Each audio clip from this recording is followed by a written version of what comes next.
Le paquet de mesures d'urgence en faveur des Gilets jaunes, mais plus généralement en faveur des Français modestes, eh bien, va être examiné cet après-midi par l'Assemblée nationale. André Chassaigne, du Parti communiste, et qui est le président du groupe communiste, qui s'appelle d'ailleurs le groupe Gauche démocrate et républicaine, à l'Assemblée nationale, est avec nous ce matin pour en parler.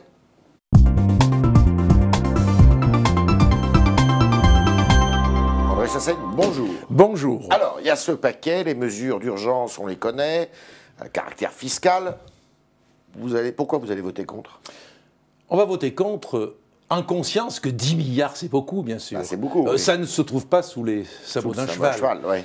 Mais c'est justement pour cette raison, parce que ces 10 milliards, il y a deux choses. Il y a d'une part une partie de supercherie dans les mesures qui sont annoncées, on pourra peut-être y revenir, oui, et il y a surtout le fait que certains se frisent la moustache et sont particulièrement contents, ce sont les patrons, les grands patrons, qui eux ne mettent pas la main à la poche, puisque l'argent pour financer les mesures, dans l'immense majorité, on va aller chercher, non pas chez les premiers de cordée, mais on va aller chercher chez ceux qui sont les plus modestes. La prime de Noël, c'est quand même les entreprises. Oui, la prime exceptionnelle. Oui. Effectivement, mais c'est assez peu de choses, mais c'est les entreprises qui le veulent.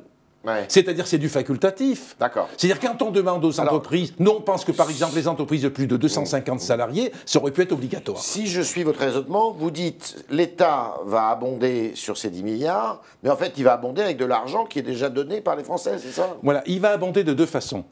Il y aura une part, à peu près 2,5 milliards, effectivement, c'est des mesures qui étaient des cadeaux supplémentaires qui étaient faits aux grandes entreprises notamment, qui là vont être reculés. Donc il y a à peu près 2,5 milliards qui vont venir, par exemple les 500 millions d'euros qui devraient être la taxe GAFA, c'est une infime part, on peut dire 25%, qui va venir des grandes entreprises.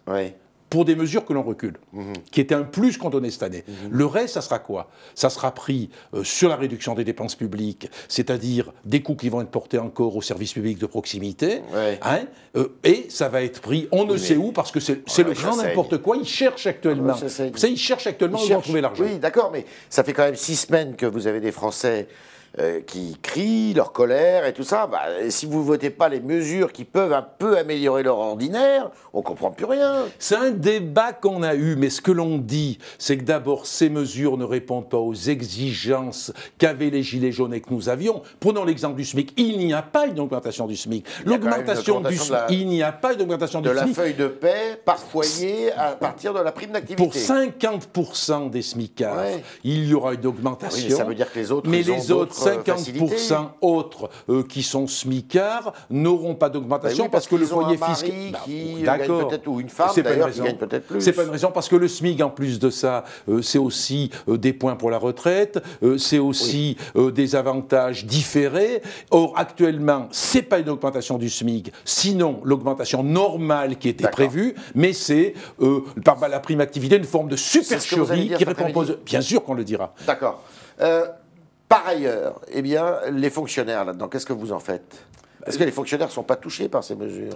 Les fonctionnaires, justement, ils sont scotchés avec un point qui n'augmente pas. Les fonctionnaires sont pas directement concernés, sont pas concernés. Certaines entreprises publiques pourront verser, par exemple, la prime exceptionnelle, mais encore une fois, les fonctionnaires sont les perdants, alors que leur pouvoir d'achat diminue depuis une dizaine d'années. Les chômeurs, les jeunes, les minima sociaux, tout ça ne sont pas concernés. Sauf les policiers. On a l'impression que maintenant, c'est à qui le tour, quoi. Tout le monde passe à la caisse. Oui, on peut le comprendre, bien évidemment, les policiers, on peut le comprendre. C'est grave, c'est dangereux tout ça. Mais ce que je veux dire par là, c'est d'une façon générale qu'il faut des mesures pour la fonction publique. Je ne suis pas opposé, bien sûr, qu'il y ait des augmentations ou d'une prime exceptionnelle. Mais les gens du privé vous disent, nous, on veut qu'ils aient les mêmes retraites que nous. Oui, alors là, quand on compare la retraite du privé et la retraite du public, l'avantage n'est pas dans le public. Il suffit de voir ce que représentent les montants des pensions. Vous appelez un 6e acte, comme on dit? Le 6e acte, il est décidé par ceux qui sont en action. C'est pas un politique d'aller dire, il n'y a qu'à Faucon. Il y a un mouvement social qui se développe. Je pense que ce mouvement social va sans doute s'atténuer durant les fêtes. Je suis persuadé, par contre, j'ai échangé avec des gilets jaunes. Sur les ronds-points de la circonscription que je représente à l'Assemblée nationale, il y a une soif de mesures sociales. Il y a une prise de conscience que je n'osais pas mesurer, qui est absolument très très importante, avec de l'analyse, avec des revendications qui sont réfléchies. Et je pense qu'eux, ils ne se trompent pas. Tout ça est construit, vous voulez dire. Tout ça est construit. Mais vous ne l'aviez pas vu venir, vous pas plus que les autres. Bien sûr que non. Mais je pense, on sentait bien que derrière tout ça, il y a quelque chose qui montait. C'est pas monté par les voies habituelles, syndicales par exemple, même si au moment de la loi El Khomri, par exemple, il y avait autant de mobilisation qu'il y en a aujourd'hui. Mais aujourd'hui, ça donne du résultat, et bien tant mieux. Alors, il y a une deuxième partie, qui est la grande concertation nationale qui est proposée par le président de la République. Madame Joanneau dit « on est prêt », ça devrait commencer le 15 janvier. Vous êtes favorable à cet exercice qui est tout à fait nouveau pour la France, hein? Je ne sais pas si on peut dire favorable, mais en tout cas, nous participerons. Vous y participez? Nous participerons. Vous-même, personnellement? Oui, bien évidemment, avec les propositions que je porterai, mais en disant une chose.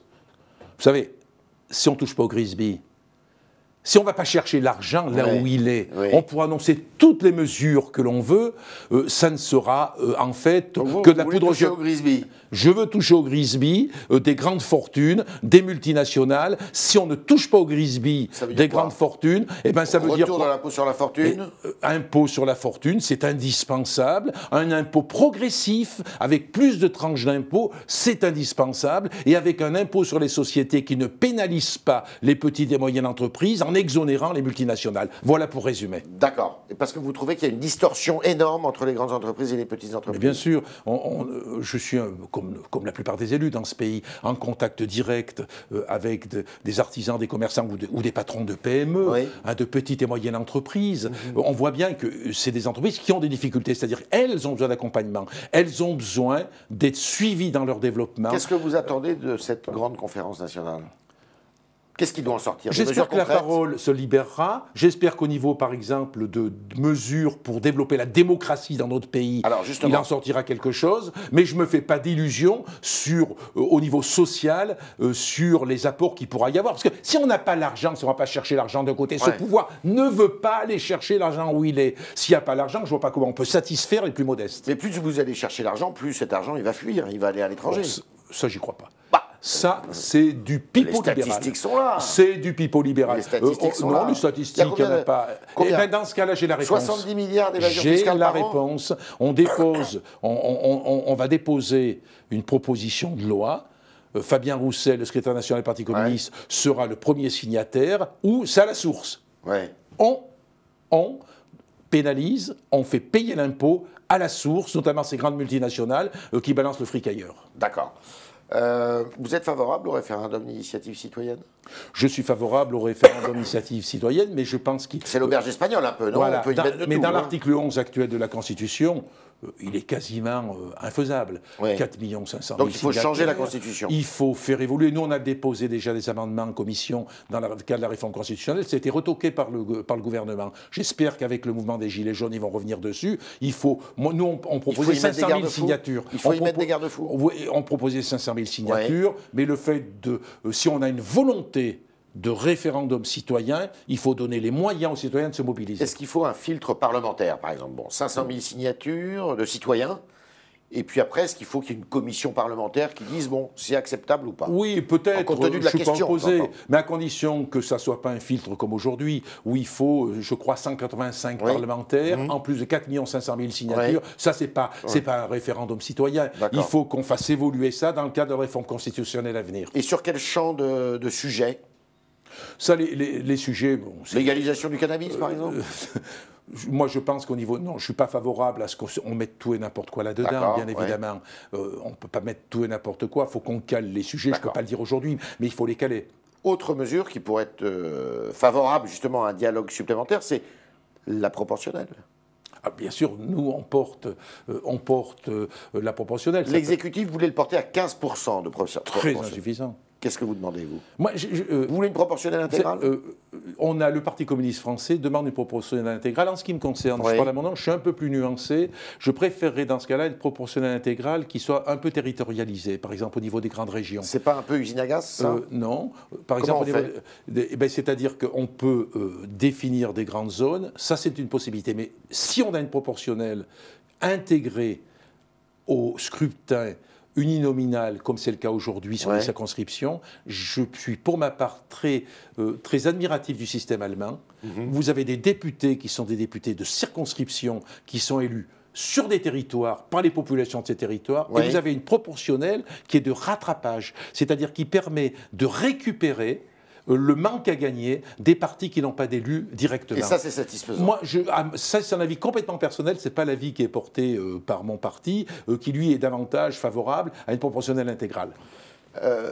André Chassaigne, c'est foutu pour le quinquennat d'Emmanuel Macron?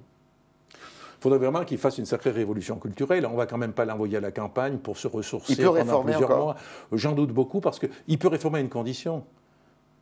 Ça va peut-être apparaître caricatural ce que je dis, mais c'est qu'il arrête d'être véritablement le président des premiers de cordée et qu'il ait véritablement une dimension sociale. Mais néanmoins, en contrepartie, on ne voit pas d'autres partis, d'autres oppositions tirer les marrons du feu de cette histoire, à part le Rassemblement national.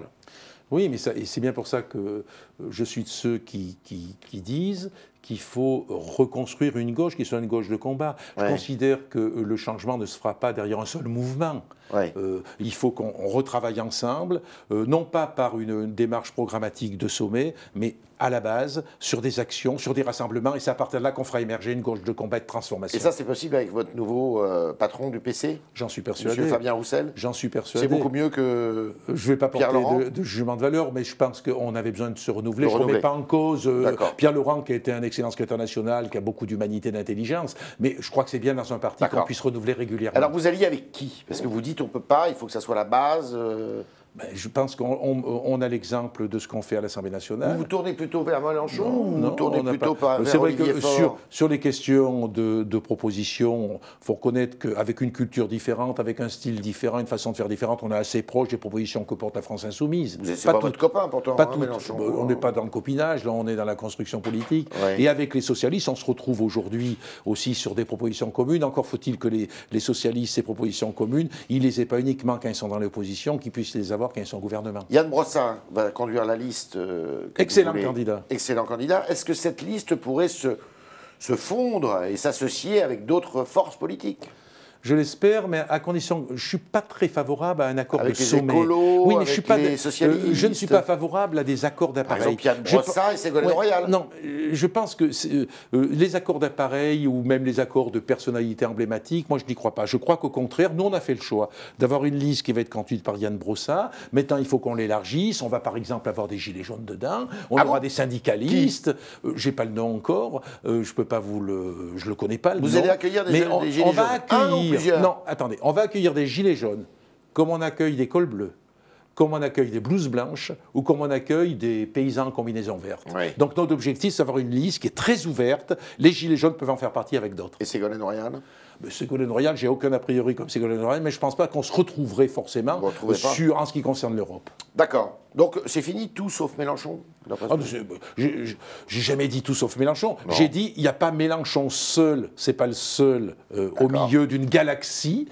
C'est un travail ensemble. On le fait d'ailleurs actuellement, on travaille ensemble à l'Assemblée, ça se passe bien. Ça se passe bien? Ça se passe bien. Plus de motion de censure à venir, là, on verra à la rentrée? On en aura peut-être d'autres. D'accord.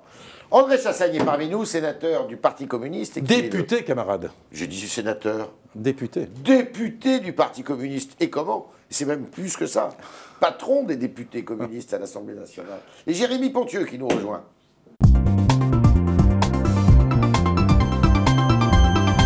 Bonjour Jérémy. Bonjour Yves. Bonjour Jérémy. Chassaigne. Alors, première question, c'est le RIC. Beaucoup de gens en parlent dans le chat.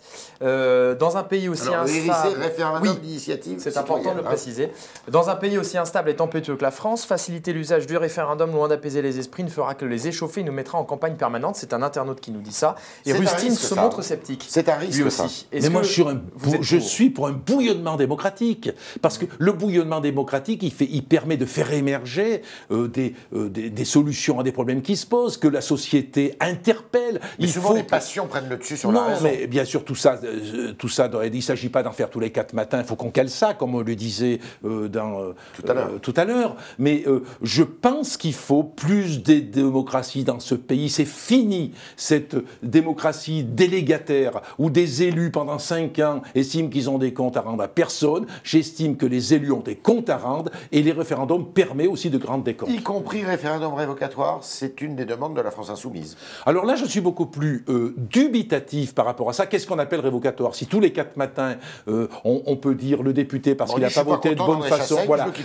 Je pense qu'il faut caler tout ça. Autant je pense qu'il faut développer une démocratie participative, autant il faut aussi qu'on ait des élus qui soient capables d'assurer leur mandat dans la durée. Alors sur cette question, un internaute sur le Figaro.fr, Bobif, qui nous dit: ne serait-il pas intéressant de s'inspirer de l'Italie où on ne peut pas se présenter 2 fois de suite comme maire? Ça dynamiserait un peu.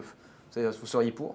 Non, je ne suis pas favorable à ça. Enfin, tout dépend aussi, bien sûr, des communes que l'on peut avoir, mais je connais énormément de maires qui consacrent une grande partie de leur vie à leur mandat, qui ont du savoir-faire, qui ont de l'expérience, qui sont près des citoyens. Ça, c'est le genre de proposition pour amuser la galerie, mais qui ne répond pas véritablement à ce qu'on peut faire et ce qui est souhaitable. Et c'est le risque d'amateurisme aussi, peut-être. Ouais. En réponse au mouvement des Gilets jaunes, Chantal Joanneau précise aujourd'hui l'organisation du débat national. Certains de nos internautes regrettent l'absence de la question de l'immigration. Est-ce que c'est votre cas également ? L'immigration, je crois que ça va être traité à travers de la démocratie, démocratie, citoyenneté. Il faut qu'on soit très attentif à ce que l'immigration ne constitue pas une espèce d'abcès de fixation qui Mais c'est un vrai sujet quand même. C'est un sujet qui sera abordé sans aucun doute. Dans la mesure où il y a une démocratie de proximité, ça sera abordé. D'ailleurs, ce n'est pas l'immigration, c'est comment mieux contrôler. Il faut l'aborder avec en fait. une hauteur de vue et éviter que ça crée des crispations qui permettent de botter en touche sur tous les autres problèmes. Oui. Vous redoutez ça? Non, mais je me méfie. Nathalie, une question qui revient assez souvent aussi. Trop de personnes, nous dit-elle, au Parlement, il faut en diminuer et ils sont trop payés, il faudrait baisser les salaires. Alors c'est la question qui revient régulièrement. Très régulièrement. Mais ça, je l'ai dit aux Gilets jaunes avec qui je suis allé discuter, mais arrêtez avec ça, parce que au contraire, moins on a de députés, moins on a de parlementaires, moins on a de liens avec la population. Moi, j'ai une circonscription de 132 communes. C'est combien d'habitants 132 communes, 130 000 habitants. 130 000 habitants, j'ai 100 km quasiment pour la traverser, 50 km de large. Si je veux être en contact avec la population, développer une démocratie de proximité, si vous avez un député pour un département, par exemple, il va être hors sol. On le voit déjà avec beaucoup de députés En Marche qui sont coupés de la réalité, ils me désespèrent. Ils sont complètement coupés de la réalité. Et sur la rémunération, la rémunération, elle a beaucoup été réduite, mais il faut comprendre que ça exige aussi une activité très très importante. Elle est bien inférieure, cette rémunération, à celle de journaliste, par exemple, à celle de, je pense, ou à celle de chef d'entreprise ou d'autres. Moi, je pense que la rémunération, c'est autre chose, mais il y a aussi le comportement de chacun, où certains, et j'en suis, reversent une grande partie de leur rémunération à leur parti politique. C'est combien ? La rémunération ? Oui, non, vous reversez combien ? C'est à peu près en fonction des frais. C'est 5200 là. Ouais, c'est en fonction des frais. On reverse directement à notre parti une partie de la rémunération. Je ne dis pas parce que ça varie, ça peut varier d'un député à l'autre. D'accord. Hors sujet des Gilets jaunes, un Français sur 10, c'est un sondage qui est tombé, ignore ce qu'est la Shoah, 21% chez les 18-24 ans. Grenoël nous dit peut-être que l'école française n'est plus aussi efficace. Attendez, j'ai pas compris le début. Excusez-moi, un Français sur 10 ignore ce qu'est la Shoah. C'est un sondage qui est tombé ce matin. 21% chez les 18-24 ans. C'est désespérant parce que je pense pourtant que c'est un sujet qui est beaucoup abordé à l'école, même à l'école élémentaire, dans les lycées. Pas facile. Il y a des écoles, par exemple, j'ai une de mes filles, moi qui est professeur des écoles, il y a un enfant, un adulte maintenant, qui était un enfant juif, qui est venu dans la région, qui est accueilli par une famille qui vient parler pendant la guerre, qui vient parler de la Shoah, qui vient témoigner. Il y a beaucoup de témoignages qui se font dans les écoles. Je pense que peut-être plutôt que d'avoir une approche qui serait pédagogique venant du haut vers le bas, c'est important de faire venir des témoignages. On a encore, ça peut être des enfants aussi, de personnes qui ont été victimes de la Shoah. Peut-être qu'on pourrait faire venir, je crois beaucoup moi au contact direct. Dernière question. Dernière question, José nous dit, les parlementaires socialistes veulent rétablir l'ISF par référendum. Y êtes-vous favorable, nous dit-il? Oui, est-ce que c'est quelque chose qui pourrait, par exemple, faire l'objet d'un référendum? On appuiera le référendum, même on mettra, si on peut dire, nos troupes pour obtenir les signatures. Ceci étant dit, il ne faut pas trop se faire d'illusions, parce que le référendum, là, il va s'appuyer sur l'article 11 de la Constitution, avec 4 500 000 signataires et avec 185 parlementaires. Il ne faut pas croire que ce type de référendum, c'est la panacée de la démocratie. Si on y arrive, tant mieux, mais je crois qu'il faut beaucoup évoluer sur la conception même du référendum tel que c'est inscrit dans la Constitution. Qu'il soit plus accessible Bien aux citoyens. sûr, il faut que le référendum soit plus accessible. Ne créons pas d'illusions là-dessus. Nous étions avec le député communiste André Chassaigne, qui est aussi le président du groupe. Merci de vos réponses à toutes nos questions. Merci Jérémy Pontieux de vous être fait l'interprète des questions de nos internautes. Et puis à demain, si vous le voulez bien.